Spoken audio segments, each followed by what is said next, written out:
Since there's less than 1 month to this year's PGI exam, I thought I would come up with something like this: last minute OBGYN GYN preparation for PGI.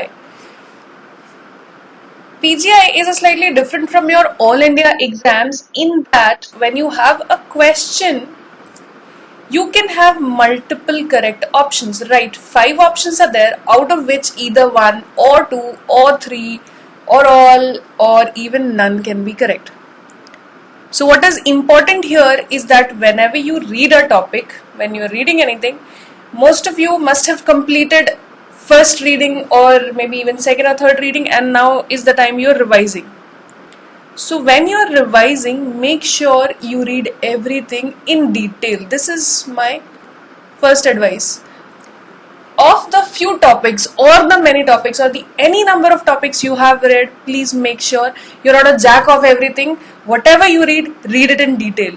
Because suppose they ask what are the risk factors, high risk factors for CA cervix, and they give you 5 options, out of which 3 are very common ones which was easy to remember, and there is this 4th one which you don't remember properly, because when you were reading risk factors for CA cervix, you read the first, second, third points, and then till 10th point you started lazing around and you don't remember whether this was there or not. So that is of no use. Wasting your time on CA cervix and not reading the 10th point is of no use. So whenever any topic you choose to read, please read it in detail. Each and every point of that topic should be in your mind. In All India, the difference is there is only one option which is correct. So either you know which one is not correct. If these 3 you're sure are not correct, then this becomes the answer. That's not the rule you can apply in PGI. You have to know about the topic thoroughly, because 1 or 2 options can be correct. So you cannot rule out anything and say that the rest of the things are correct. You have to know about every option. So if you have read only a few topics, don't worry. Whatever few topics you have read, please read it in detail. That's my first advice to you. Now, regarding new topics, please don't start any new topics now. Now is not the time to start a new topic, because you won't be able to finish it completely. And if you don't finish it completely, there's no point of reading it at all. Alright, so next point is you have to focus on high yield topics now. You must have read the entire Harrison, the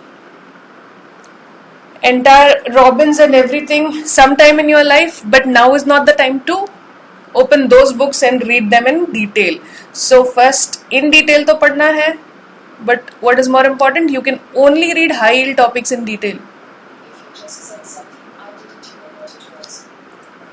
Right, so let's see what are those high yield topics in Obs and Gynae.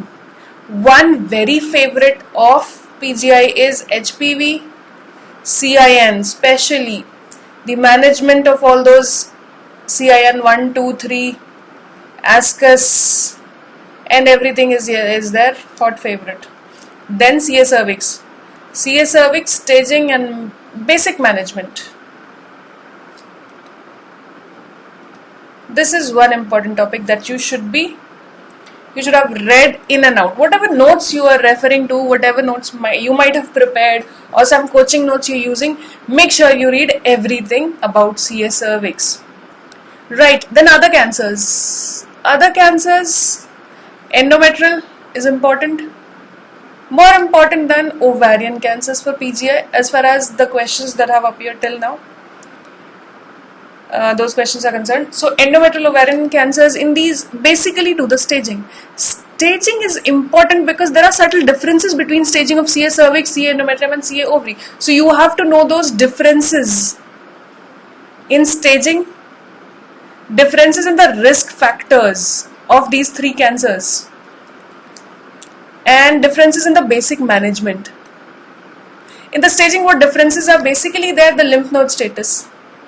Whether lymph node status affects the staging or not, what stage is inguinal nodes involved in, whether peritoneal cytology is there or not. All these things in staging, the differences basically are important. And then of course the differences in risk factor, basic management. Here also they stress on the differences. Like radiotherapy is not an important treatment choice in epithelial ovarian cancers. This is just an example of the differences. See, when you know the difference, it becomes easy to answer. Basically, they stress their questions on the differences of all these three cancers. So read the cancers together. When you're doing staging, don't finish CA cervix the whole chapter and then start with CA endometrium. By the time you start endometrium staging, you must have forgotten the staging of CA cervix. So when you're doing cancers in the last moment, make sure you do it together, all the cancers together. Do the staging of endometrial, cervical, endometrial and ovarian cancers together. Then do the risk factors or whatever order you are following. Then do the basic management. This is how you'll be able to remember and answer in the exam. This is your last minute preparation. Alright, then the second area of interest is prenatal diagnosis. Because they do these tests at the center, it's one of the few government hospitals which does these things: prenatal diagnosis, amniocentesis, though the triple test and everything, all those tests, fetal cell-free DNA, all these things, prenatal diagnosis is there, another favorite. Then is physiologic changes in pregnancy. You have to know about these changes, the CVS changes, the RS changes, even the blood levels of different hormones, urea, creatine, everything in pregnancy. Blood levels. Then another important favorite is hypertension in pregnancy. There's an ACOG task force of 2013. Many questions were based on the changes which were introduced by this task force in 2013. Now in 2017, they have published a thing called pitfalls. Basically, there are no new changes. There are certain consolidated things. You have tables given in this pitfalls PDF document, which is available on the net. So make sure you go through just those tables. Don't read the entire thing, just the tables. Alright, hypertension is important. Then the other things, another very important topic in OBS and Gynae is, what was I writing? Contraception. This is important for any exam, for All India, for PGI, everything. PGI especially because they are of the few government centers that provide implants. Alright, so contraception becomes important. It is important for all your exams, not so important in PGI as important it is in All India. So that doesn't undermine the importance of contraception. Do read contraception before you appear for the exam this time. Then another important topic is labor. In labor, they usually ask the dimensions, the definitions. What is outlet? What is obstetric outlet? Anatomic outlet. Alright, and then malpresentations, the maneuvers. When you're reading a maneuver for breech or a maneuver for shoulder dystocia, make sure you mug all of them, because they'll ask you which of these are used in breech, and you know just the two of them, and the third one is also used in breech, but you forgot to read this, or maybe it was at the end of the chapter and you didn't read it. So don't do that. When you're reading a topic, read it thoroughly. Alright, that's important. Rest of the topics, yes, I'm not saying that all the questions will be from these topics. Rest of the topics are also important.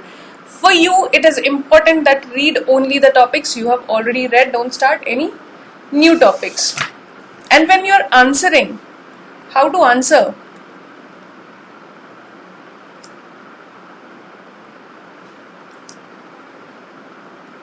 One tip to be able to answer in an exam is be stress-free. Please, your mind doesn't work when you're stressed. Sleep properly. I think these things must have been told to you many times. Sleep properly. Don't take any medications. Don't take any medications to keep you awake or to make you go to sleep. Yes, sometimes you might need to take a drug to go to sleep, but usually avoid them. If you can sleep properly in the night, that means you're stress-free. Be stress-free and write the paper properly. Because the result in an exam is 50% of your preparation and 50%, or rather if this goes wrong, it becomes 90% of your performance in the exam and 10% of what you have read.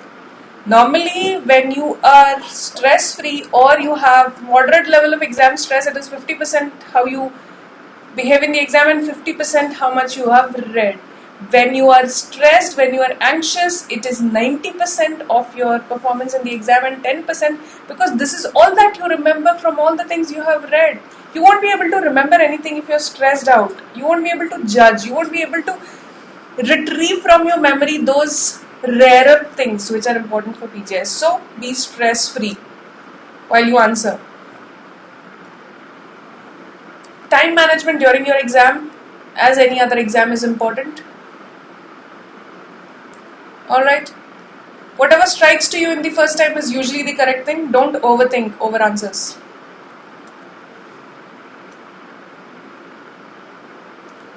And how to attempt a question that you're not sure of, this is your call.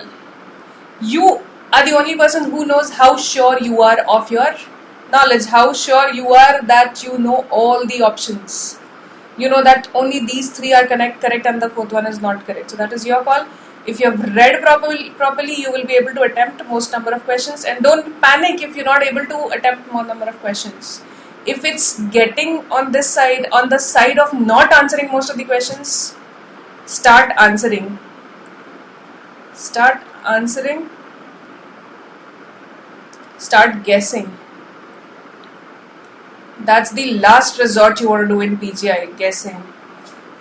Alright, so this is all I could say. Rest is... Yes, one more thing, use good books. If you use good books, that's important. So that's enough for today. Get back to preparing and keep your phones away. Yes.